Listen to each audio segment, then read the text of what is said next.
A few years ago, when Katie Holmes was having her child, the controversy about silent birth. Scientologists are instructed that while giving birth to their child, they should remain silent, because any utterances or noises that they make would be recorded by the fetus's reactive mind and cause all sorts of problems later on. So essentially, the reactive mind is a problem that humans have been saddled with. And he proposed this thesis. So why did he do this? He states that he wanted to help humanity, and maybe that's true. But he also stated that the reason that he did it was to make money, and the best way to do it was to pose as a religious organization and get tax-exempt status and abuse the system that's offered to other religions in society. And apparently your IQ will go through the roof, you will have perfect memory and all sorts of powers of perception that human beings are not going to be able to, that regular human beings are not going to be able to understand. So, once you've reached clear, you're then offered to spend more money, thousands and thousands of dollars, on becoming what's called an operating thetan. Once you start on your road to operating thetan, you must buy more courses, more books, more audio tapes, and you are told that eventually, at the top of the pyramid, you will have complete control over time, matter, and space. So, we've yet to see that in reality, even though several claim that power.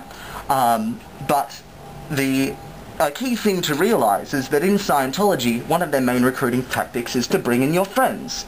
And of course, if you bring in your friends and your friends buy courses, then you get a 10% cut of what you have sold to your friends. And then, of course, the people higher up in the pyramid get a cut when you buy auditing, and so forth, so the money is funneled upwards just like your standard pyramid. Upon joining the Sea Org, you are essentially working full-time for the Church of Scientology. Scientologists believe in reincarnation, so in doing so, in joining up to the Sea Org, you sign a billion-year contract in your service to the church. So for a billion years, you are to be working every day for the church, and the reason why a lot of people join the Sea Org is that as a member of the Sea Org, your Scientologist courses are free.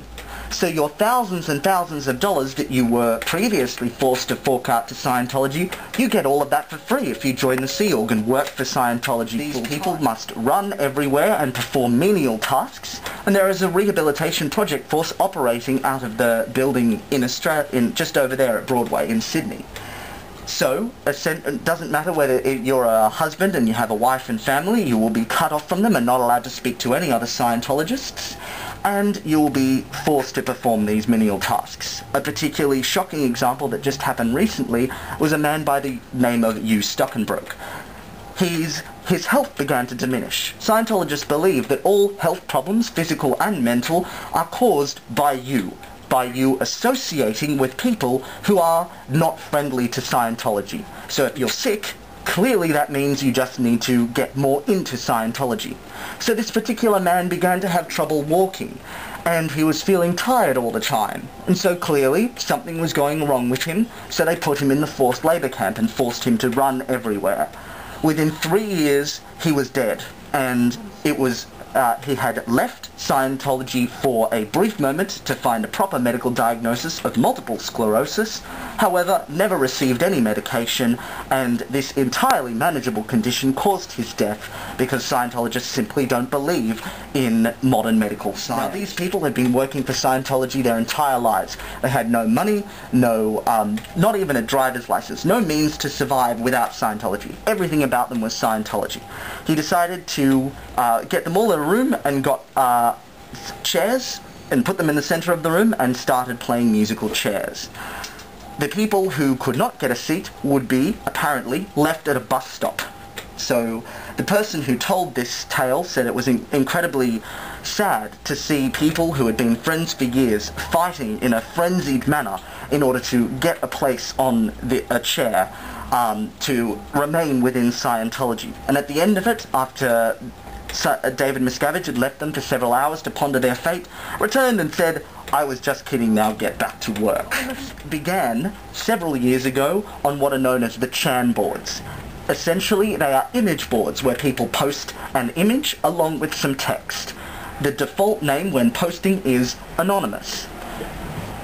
A culture has been created where it doesn't matter who you are, it matters what you say and how you contribute.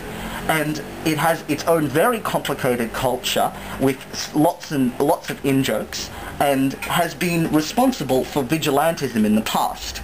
For example, Boy posted to these boards that he was going to engage in a shooting at a Melbourne school, and by clever playing around with the picture, the people who were also on those boards managed to find out who owned the camera and notified the police, and the shooting was stopped. Anonymous also engages in scam baiting, where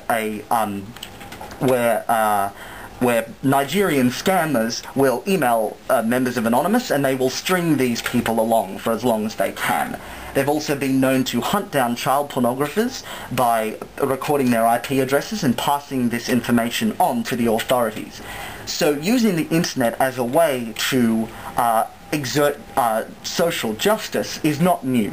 However, Project Chanology, which is what we're a part of, is certainly the largest internet-based protest group that has ever currently in Australia, there are only 2 students studying in Sydney, there are only 2 students studying Scientologists, and neither of them are Australian. James Packer publicly left the Church of Scientology, and in their Dianetics book drive, where they normally sell thousands and thousands of copies of books, we showed up, and instead of having 20,000 books sold, they only sold 3,000. The immigration scam that they were running in London has been exposed, whereby they, as you must go on a visitor's visa, as it's not recognised as a religion in Britain, they go there on working visas and get work for the Church of Scientology.